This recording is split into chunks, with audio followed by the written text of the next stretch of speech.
Fala pessoal, Shalom no coração, sejam todos muito bem-vindos ao nosso devocional. Abre sua Bíblia comigo no livro de Neemias. Vamos hoje começar uma série e durante essa semana nós vamos meditar na história de Neemias, que é para mim uma das melhores histórias da Bíblia e particularmente penso que é uma das histórias mais subestimadas, uma das histórias menos exploradas como deveria. Por que eu digo isso? Porque a história de Neemias, ela traz para nós lições em diversas nuances. Neemias tem muitas lições de liderança, lições de empreendedorismo, lições de gestão de crise, lições de relações humanas, como gerir pessoas, lições de como fazer muito tendo pouco nas mãos. Por exemplo, você já se viu, já se percebeu diante de uma grande missão, mas ao mesmo tempo que você tem essa grande missão, você sente que tem poucos recursos para essa missão? Neemias viveu exatamente isso. E eu penso que essa é uma história que vai muito nos enriquecer. E antes de entrar nesse texto, inclusive, quero enfatizar que nós tivemos aqui alguns anos atrás uma série sobre Neemias no nosso devocional. Agora de cabeça eu confesso que nem lembro se está salvo na aba de playlists, né? Vou até pegar depois. E essa série que nós estamos fazendo eu vou colocar na aba de playlists. Mas a nossa série aqui, ela não vai ser tão mergulhada em informações históricas, tá? Vai ser uma série mais de caráter devocional mesmo, para você começar o dia, entender as lições, aplicar no seu dia a dia, para ter essa leveza, e esse é um dos propósitos do nosso devocional, ter uma linguagem simples, acessível. Mas hoje em especial, no começo da série, eu vou falar algumas questões contextuais pelo seguinte. Lembra que eu falei para você que essas são as histórias mais com um potencial mais inexplorado da Bíblia? Muitas pessoas deixam de explorar o potencial de Neemias porque não entendem o contexto em que a história se desenrola.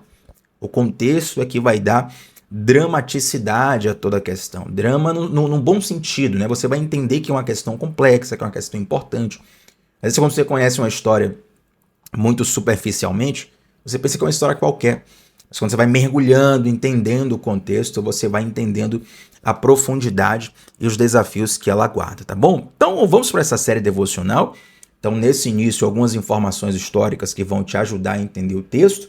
E vamos para a palavra do Senhor. Afinal de contas, a seleção brasileira não está empolgando tanto, né? Brincadeiras à parte, será que você assistiu a estreia da seleção brasileira? Ou você é daqueles que fala assim, Thiago, para mim não faz diferença nenhuma se ganhar, se perder, eu nem assisto. Rapaz, é uma luta, né? Mas vamos torcendo aí pela nossa seleção, no final a gente faz uma oração por ela.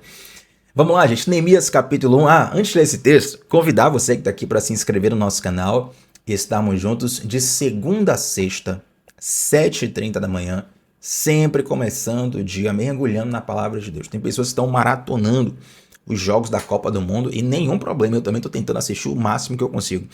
Mas coisa boa é você mergulhar na palavra de Deus todos os dias. Isso vai derramar, meu irmão, clareza no seu coração, direção, força, unção, graça de Deus sobre você. Então vem para cá, segunda a sexta, 7h30 da manhã, onde sempre começamos o dia mergulhando na palavra. Já deixa o like na transmissão e vamos para Neemias, capítulo de número 1. Neemias, capítulo 1, versículo 1, vai estar escrito assim: As palavras de Neemias, filho de Acalias, no mês de Quisleu, no 20º ano, enquanto eu estava na cidade de Suzã, Anani, um dos meus irmãos, veio de Judá com alguns outros homens, e eu lhes perguntei acerca dos judeus que restaram, os sobreviventes do cativeiro e também sobre Jerusalém. Nós vamos ler aqui, gente, até o versículo 4, mas deixa eu dar uma pausa nesse verso 2 para te ensinar o contexto do livro de Neemias. A primeira grande curiosidade, para quem não sabe, é que na Bíblia hebraica, o livro de Neemias está junto com o livro de Esdras. Ambos, os dois livros, Esdras e Neemias, são um livro só na Bíblia hebraica. E talvez você se pergunte assim, Thiago, será que teve alguma alteração quando dividiram os dois livros? E não, o conteúdo é exatamente o mesmo. Digamos que se você pegasse assim um texto muito grande, sabe quando você vai mandar um áudio grande no WhatsApp, você fala para a pessoa assim, ó, vou mandar o áudio por partes que aí facilita para você ouvir. Foi basicamente isso que aconteceu. Então, na Bíblia cristã existem 2 livros diferentes, Esdras e Neemias. Na Bíblia hebraica, esses livros estão juntos e o conteúdo é exatamente o mesmo. Neemias e Esdras, eles fazem parte desse mesmo processo de reconstrução ali do povo de Deus. Neemias vai ajudar a reconstruir os muros de Jerusalém, a gente já vai entrar nisso. E Esdras é alguém que vai reerguer os muros do coração. Ele vai restaurar ali o ensino da lei. Então eles têm essa parceria. E olha que interessante, no primeiro versículo do texto, Neemias vai dizer que ele estava na cidade de Suzã. Quem lembra dessa cidade? Ou será que essa cidade te lembra algum personagem da Bíblia? Suzã te lembra qual personagem da Bíblia? Talvez alguém já lembrou de imediato, outras pessoas devem ter pensado assim, olha, Thiago, eu não lembrei, mas esse nome não é estranho. Suzã, gente, é a cidade onde se passa a história da Rainha Esther. Quem lembra? A Rainha Esther, o imperador Assuero. Esther estava na cidade de Suzã e toda aquela história dela com Mardoqueu acontecem décadas antes de Neemias. Neemias está algumas décadas depois de Esther. Até como curiosidade, aqui no Brasil ficou muito conhecido o filme chamado 300. Um filme onde relatava 300 guerreiros de Esparta lutando contra um poderoso exército persa. Quem lembra desse filme? Ele foi um filme mundialmente conhecido, mas aqui no Brasil teve uma divulgação especial, porque na época aquele ator, Rodrigo Santoro, ele atuou nesse filme, ele representava o rei persa, tá? E esse rei persa, que era representado ali por Rodrigo Santoro, na Bíblia é o personagem Assuero, o marido de Esther. Já no tempo de Neemias, ele é copeiro do rei, a gente vai falar sobre isso, e ele, na verdade, está servindo aqui a um sucessor do rei Assuero, tá? Então, Esther, casada com Assuero, que é representado como imperador persa naquele filme 300 por Rodrigo Santoro, curiosidade brasileira aí, tá vendo? E Neemias atuando na mesma cidade que Esther, apenas algumas décadas depois. E nesse período aqui, o povo de Deus já havia começado a voltar do exílio. Quem lembra que o povo ficou 70 anos no cativeiro e depois de um tempo o povo começou a voltar. Só que essa volta, gente, ela não foi uma volta assim, todo mundo voltou de vez. As pessoas foram voltando aos poucos, até porque quando você tem um exílio de 70 anos, vamos combinar que muita gente nasceu já fora do país. Muita gente já nasceu ali na região do exílio mesmo. Então, muitos judeus nem sequer voltaram para sua terra, a princípio. E os que voltaram foram voltando aos poucos e encontraram a cidade completamente destruída. Uma cidade sem muros. Uma cidade sem muros hoje é equivalente a você morar numa casa sem paredes. Vai entrar qualquer pessoa, você está muito mais suscetível à violência. É como se fosse hoje você dormir de porta aberta. Num país violento como é o Brasil, é algo muito perigoso. Então, a cidade sem muros impedia a reconstrução da vida comum, da vida social ali em Jerusalém. Então, a situação era de caos. Os que quiseram voltar para Jerusalém encontraram esse caos. Então, Neemias está dizendo, olha, no mês de Quisleu, no 20º ano, eu estava na cidade de Suzã, e vieram alguns irmãos lá de Judá. Eu perguntei para eles como é que estava a situação de Jerusalém. Aí vamos lá, versículo 3. E eles me responderam. Olha só, olha o relatório de como estava a cidade de Jerusalém. Aqueles que sobreviveram ao cativeiro e estão lá na província passam por grande sofrimento e humilhação. O muro de Jerusalém foi derrubado e as suas portas foram destruídas pelo fogo. Aí o verso 4 vai dizer, quando ouvi essas coisas, sentei-me e chorei. Passei dias lamentando, jejuando e orando ao Deus dos céus. Primeira grande coisa que eu quero chamar a sua atenção aqui, além, claro, dessa riqueza que a gente já compartilhou. Aliás, embora eu tenha comunicado que a gente vai fazer uma série devocional, mas essa riqueza histórica, essa riqueza contextual, ela é muito importante para a gente ler a Bíblia, certo? A gente não pode ser refém apenas de um versículo bonito. Tem versículo mesmo que fala o seu coração assim, mesmo sem você entender nada. O Senhor, meu pastor, em nada me faltará. É algo que entra no seu coração assim, em sua fé, no instante. Mas tem coisas na Bíblia que a gente tem que estudar mesmo, buscar o texto, o significado, o tempo, a história. Então, por exemplo, enquanto Neemias estava vivendo essa história aqui, lá na Grécia estavam vivendo, por exemplo, filósofos como Sócrates, que vão mudar o tempo dele e vão mudar todas as épocas, né? Sócrates é um dos personagens mais influentes de toda a história até hoje. Você tem outros filósofos conhecidos como Platão, Aristóteles, e esses caras todos vieram de Sócrates. Existiam os pré-socráticos, existiam Sócrates e os seus discípulos, os que seguem a sua linhagem filosófica. Então, no mundo, a coisa está fervilhando. E diante dessa efervescência, Neemias, ele está na cidade de Suzã, ele está fora de Israel, ele encontra esse relatório de caos. Vamos lá, quem era Neemias? Ele era o copeiro do rei. Se você pesquisar na internet, nos livros, você vai ver essa definição. Neemias era copeiro do rei. O que um copeiro fazia? E provavelmente você já deve ter lido isso. Neemias era responsável por provar a comida do rei. Então, todo rei naquela época, e principalmente o império onde Neemias estava era o principal império do mundo, todo rei naquela época ele poderia sofrer tentativas, atentados, tentativa de envenenamento, sabotagem. Então, a comida do rei, para estar envenenada, era daqui para ali. Para alguém querer tirar a vida dele, era daqui para ali. Então, tinha um provador do rei, aquele que comia a comida do rei, que bebia a bebida do rei. Porque se tivesse qualquer problema com a comida, o rei não morreria. Quem morreria seria esse copeiro. Era essa a função de Neemias. Mas Neemias não era só um provador do rei. Ele não ficava só pegando ali um pedaço do pedido de iFood do rei. Neemias ele era um assessor particular de alta importância para aquele rei. É isso que muitas vezes a gente não encontra sem estudar mais profundamente. Você vai mergulhando na história, você percebe que Neemias não era só um provador de comida. Neemias era um assessor importante. Seria hoje algo muito parecido, e aqui eu quero pedir parênteses, né, porque o mundo é muito dinâmico e muda a todo momento, mas hoje no mundo nós temos três grandes nações poderosas geopoliticamente falando. Você tem mais distante, geograficamente do Brasil, você tem a China. A China está do outro lado do mundo, é uma grande nação, uma grande potência. Na região da Europa, ali, um pouco mais centralizado no globo, você tem hoje a Rússia, que também militarmente, geopoliticamente, é uma grandíssima potência. E um pouco mais próximo de nós, e até culturalmente um pouco mais parecido, a gente tem os Estados Unidos, que ainda é a principal nação do mundo, né? Tá ali rivalizando com a China e tal, mas é uma grande potência mundial. Eu acredito que talvez seja a nação que mais influencie mundialmente as outras nações, ainda seja os Estados Unidos, pelo cinema, pela política, pela influência, enfim. Mas digamos que um brasileiro ele fosse um assessor pessoal do presidente norte-americano. Você imagina um brasileiro ser assessor pessoal do presidente norte-americano? Então, esse assessor pessoal, vamos supor que fosse Neemias, tá? Ele comeria a comida do rei, ele estaria no lugar que os reis estavam, ele discutiria temas importantes junto com o rei. Então, todo encontro importante, ele estaria junto.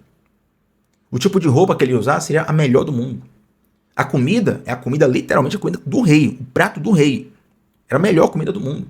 A proteção e a segurança que ele tinha eram as melhores do mundo, que era a proteção do próprio rei. Então, é uma pessoa num ponto privilegiadíssimo. Neemias está no nível privilegiadíssimo. E por que isso é importante entender? Porque quando Neemias recebe a informação de que a cidade, a Jerusalém, a capital, a cidade do povo judeu estava destruída, ele se conecta com a dor dos seus. E olha, é muito comum. Você conhece alguém assim? Alguém que depois que cresceu, ficou poderoso, entre aspas, venceu na vida, se esqueceu de suas origens, se esqueceu de onde veio, perdeu a humildade, se desconecta emocionalmente dos seus? Isso é terrível. Neemias nos ensina algo muito importante. Independente de onde Deus te colocar, não esqueça de onde você saiu. Independente do poder que Deus te confiar, não esqueça de quem está na pior. Tem uma música, e quem aqui da Bahia vai achar cômico que eu vou citar essa música. A primeira vez que eu ouvi essa música, quem cantou, não sei nem se é dessa banda, mas quem cantou era uma antiga banda de pagode chamada Black Style. Você escutava Black Style quando você ainda, né? E, bom, as músicas de pagode aqui em Salvador, elas são muito conhecidas, normalmente quem escuta em volume alto, todo mundo.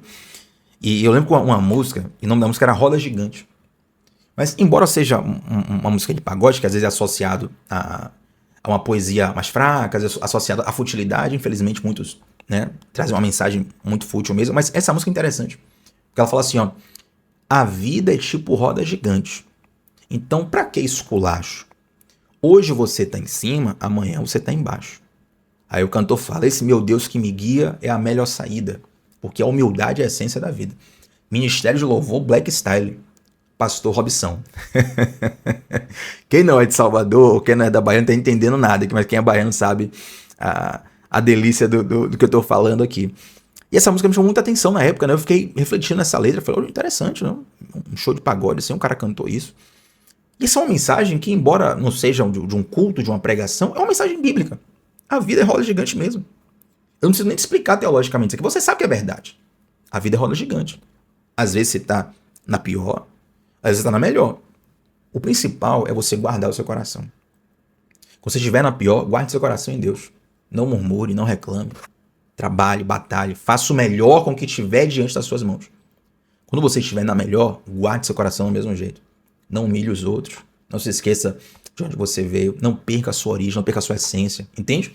Então nós precisamos aprender isso com Neemias. Principalmente porque se Neemias fosse um cara insensível e ele pensasse assim, rapaz, eu tô aqui no palácio do rei. E o rei aqui é o rei mais poderoso do mundo. Sou assessor importante dele. Vou me preocupar com quem tá lá em Jerusalém, do outro lado. Lá não quero nem saber. O pessoal tá distante geograficamente. Essa dor não é comigo. Né? Como dizem por aí, quem pariu Mateus que balance. E muitas vezes isso nos priva de viver um grande propósito que Deus tem na nossa vida. Se Neemias fosse um cara insensível, ele seria só mais uma história dele, nem na Bíblia estaria.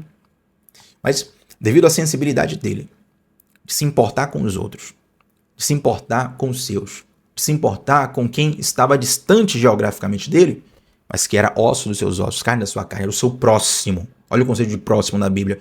Próximo não é só próximo geograficamente, conexão, tá? Neemias faz parte, a partir disso, por causa disso, a história dele faz parte dos momentos mais importantes da história de Israel. Esse momento aqui de reconstrução é um dos momentos mais importantes da história de Israel. Muitas vezes a gente enxerga problemas que chegam às nossas mãos como coisas que vieram atrapalhar a nossa vida. Olha, Thiago, estava tudo de vento em popa e fulano vem com um problema para poder resolver. Fulano vem com... Meu Deus, vem com a bomba aqui, jogou essa bomba em minhas mãos. Recebi a galinha pulando nas mãos. Muitas vezes, esses problemas são uma porta que Deus está colocando na sua frente para que através da sua vida ele realize grandes coisas. Tem uma frase que é até clichê, porque muita gente repete, mas embora você já tenha escutado essa frase provavelmente 1000 vezes, quero que você escute a 1001ª. Onde o mundo vê uma crise, Deus vê uma oportunidade. Compreende? A história de Neemias, uma das histórias mais marcantes de toda a nação de Israel em todos os tempos, começa com alguém que se importa com pessoas que estão sofrendo, mesmo quando ele não está. Porque atenção, é fácil você se importar com a fome quando você está passando fome. O Evangelho nos ensina a nos importarmos com a fome quando nós estamos de barriga cheia. É fácil você se importar com os doentes quando você está doente.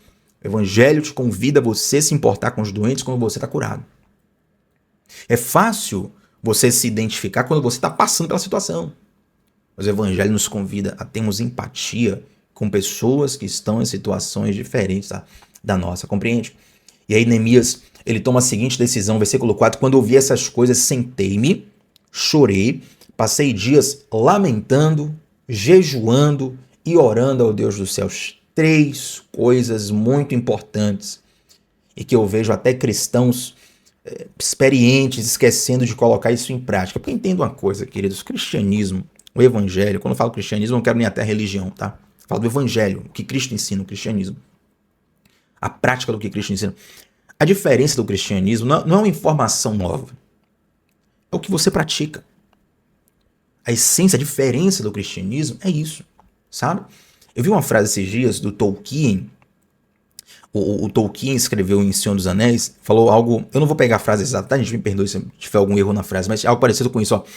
Nós somos o que fazemos e não o que queremos fazer. Porque tem muita gente que tem planos maravilhosos.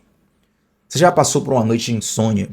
Que de repente nessa noite de insônia você começa a ter picos de expectativa sobre o que você vai fazer no dia seguinte? Tá com insônia e você começa a pensar, olha, amanhã eu vou começar a dieta, amanhã eu vou pra academia. Amanhã eu vou fazer um investimento, amanhã eu vou começar tal coisa, fazer tal curso, amanhã eu vou fazer isso, aquilo. Aí você sente até uma certa empolgação, descarga de dopamina pela expectativa. Aí você acorda no outro dia, está vencido pela insônia, está completamente desgastado, você não coloca em prática. E aí chega de noite, você tem aquele pico de criatividade novamente e tal. Querer fazer não te isenta de fazer. Tem pessoas que disfarçam a falta de ação com o desejo da ação. E eu não vou falar isso mais, mas não tem como simplificar isso mais. Tem pessoas que disfarçam sua falta de ação, você tem que fazer, mas você não faz, você disfarça a sua falta de fazer com o desejo de fazer. Ah, poxa, eu amaria ir pra academia. Vou dar um exemplo simples aqui, tá, gente? Queria ir pra academia, poxa, eu queria muito ir pra academia. Rapaz, que bom seria se eu fizesse academia, né? Bom, isso não muda a sua vida. Você coloca em prática, você tem que ir. Compreende? Traduz isso agora, meu irmão, minha irmã, para o que Deus está chamando, convidando você para fazer. É por isso que eu ressalto. Essas 3 coisas que Neemias fez, lamentou, jejuou e orou, são coisas que, isso aqui não é novidade para nenhum cristão, mas muitos desejam colocar em prática. Primeira coisa, para a gente chegar para a parte final do devocional aqui. Lamentar. Tiago, o que é lamentar? Lamentar é o contrário de murmurar. Murmuração é uma reclamação. Lamentação é você derramar a sua alma contrita diante de Deus. Você perdeu um parente, perdeu uma pessoa querida, você pode murmurar, reclamar, Deus, eu não aceito porque o Senhor é injusto, que maldade comigo, logo eu não merecia isso. Ou você pode lamentar, Senhor, eu tô triste, tô muito triste aqui, que eu perdi uma pessoa, essa pessoa era importante para mim, eu não tô conseguindo lidar com essa dor, me ajude. Como que eu posso passar por isso? Me ajude, o que é que eu tenho que aprender com isso? Me ajude a entender um pouco mais da vida, porque eu não esperava isso aqui. Olha a diferença, entende? Então, diante das tragédias da vida, ao invés de murmurar, lamente. Tem um livro na Bíblia com o nome Lamentações. Lamentar é uma disciplina espiritual. Qual o problema? É que muitas vezes nós confundimos lamento com murmuração. A gente murmura. A murmuração, ela vai te escravizando cada vez mais. E a murmuração, ela não te ajuda a vencer o luto. A lamentação, ela te ajuda a vencer o luto. Na murmuração, você fica ali remoendo o tempo todo. Por que eu? Por que comigo? Por que foi assim? Você fica murmurando. A lamentação faz com que você viva o luto que tem que ser vivido e faz com que você se levante. Tem um versículo lá de Isaías, e agora esqueci a referência, me perdoe, onde o profeta fala assim, ó, levanta, sacode o pó, sacode o pó, levanta do pó, sacode a poeira, ó filha de Sião. No sentido de, olha, o levantar do pó, o lançar pó sobre si era um ato de luto para os judeus. Então ele fala assim, ó, levanta do pó, sacode a poeira. Isso tem a ver com, olha, vamos passar por esse tempo de luto, mas depois ele vai se encerrar. Você vai se levantar, você vai viver. E eu tô aqui para dizer isso para você. Você pode passar por luto, você pode passar por lamento, você pode passar por situações difíceis, mas vai chegar um momento onde você vai precisar se levantar.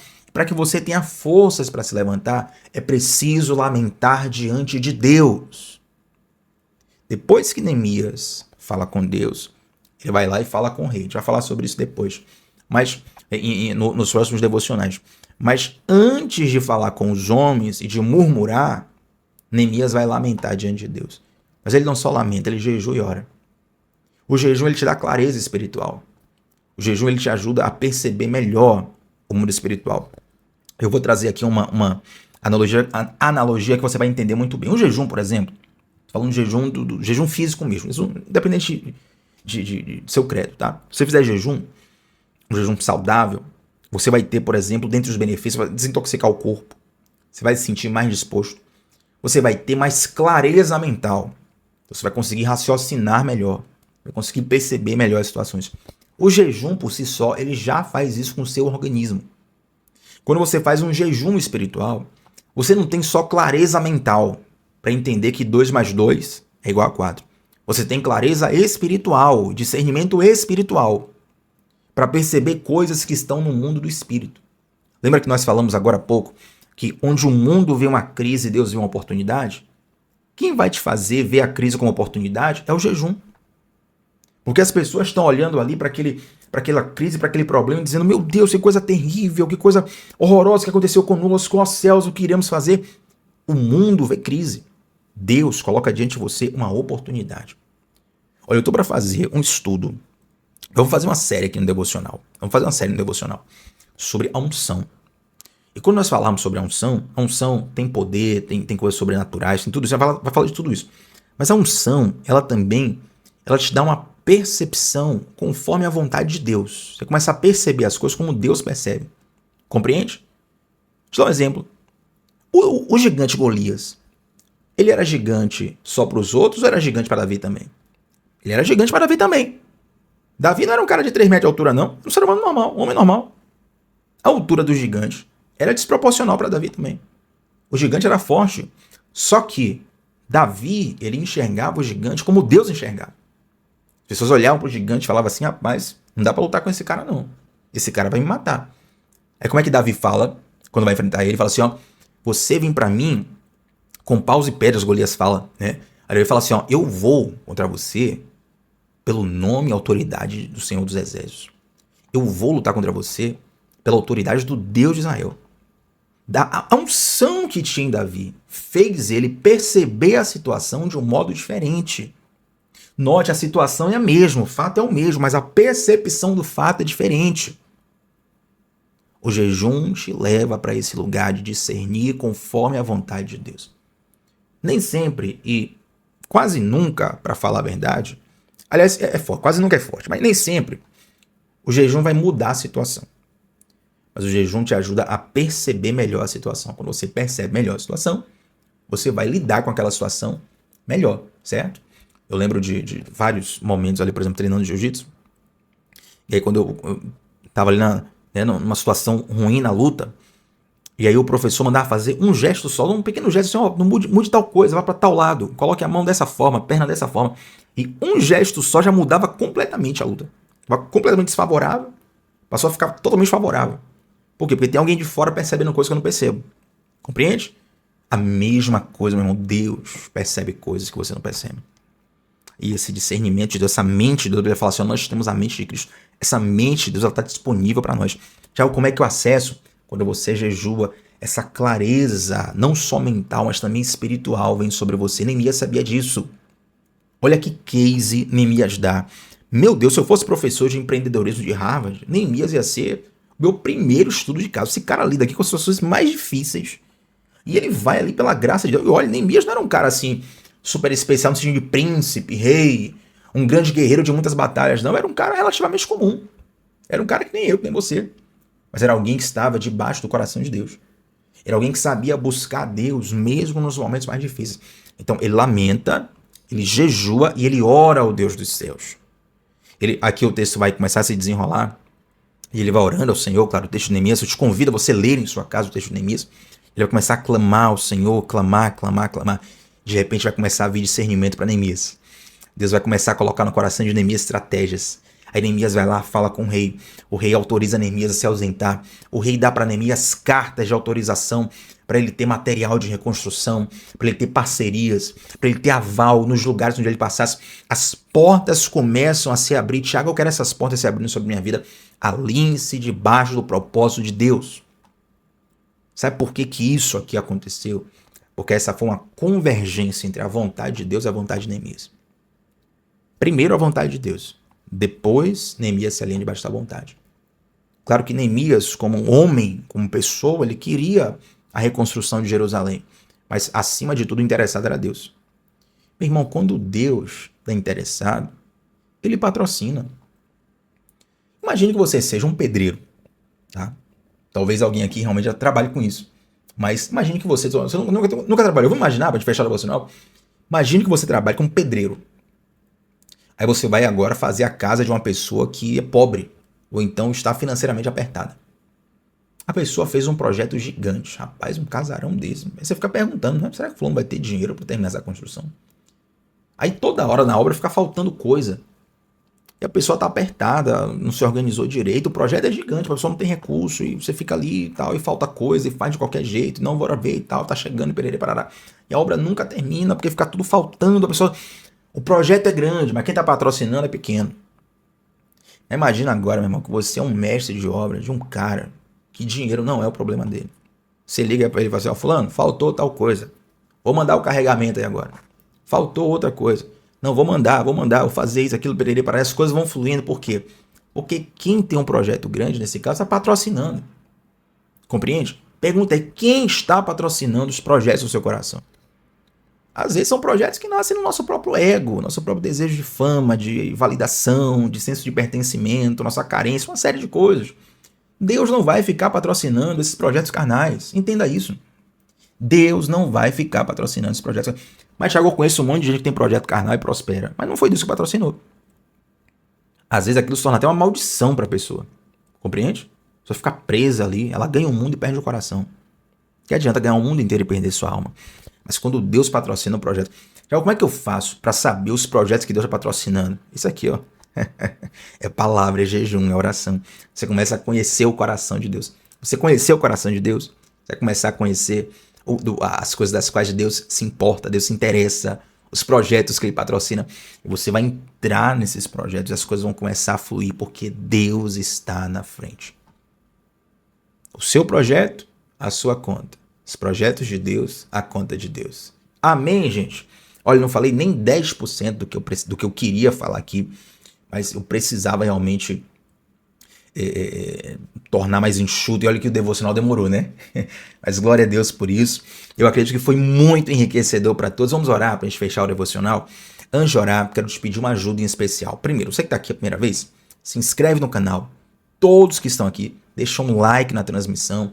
Você que está pela televisão, dá um jeito de ir no celular, então pela televisão mesmo, deixar um like. Eu quero te pedir, eu acabei não fazendo uma divulgação especial nas redes sociais sobre essa série, que eu reputo ser muito importante. Então eu quero te pedir para você me ajudar compartilhando esse devocional e essa série. E no nosso grupo de WhatsApp, que é um grupo fechado, sem conversa paralela, feito para te enviar o link dos devocionais, eu quero que você acesse esse grupo, esteja lá conosco, porque aí você tem todos os devocionais na palma da sua mão. Pode ser? Então, para você entrar no nosso grupo, o link está fixado nos comentários, na descrição e também no topo do chat. Não tem como dar erro. Comentário fixado, você clica lá e entra no nosso grupo para receber tudo em primeira mão. Vamos orar ao Senhor? Pai, eu te dou graças por essa palavra, por esse tempo, por essas pessoas, pela história de Neemias e te peço para que o Senhor nos ensine muito a partir dela. Nos dá, ó Deus, um espírito humilde para aprender, uma mente, um coração dispostos a aprender o que o Senhor quer nos falar. Tem misericórdia de nós. Ajuda-nos a perceber o desejo do seu coração e aquilo que o seu coração quer patrocinar em nossas vidas e através das nossas vidas. Guarda-nos da vaidade, do ego, de coisas que muitas vezes parecem boas, mas na verdade nos afastam de ti. Tem misericórdia de nós, Pai. Enganoso é o coração do homem. Por isso que nós te clamamos para que o Senhor, que mora em nosso coração, nos livre de nós mesmos e nos coloque no centro da sua vontade, como Neemias estava. Essa é a minha oração nesse momento. Em nome de Jesus. Amém. Gente, deixa um comentário antes de sair desse devocional. Ajuda a compartilhar ele. Estamos juntos sempre, de segunda a sexta, às 7h30 da manhã, onde sempre começamos o dia mergulhando na palavra de Deus. Shalom no coração. Até a próxima. Tchau, tchau.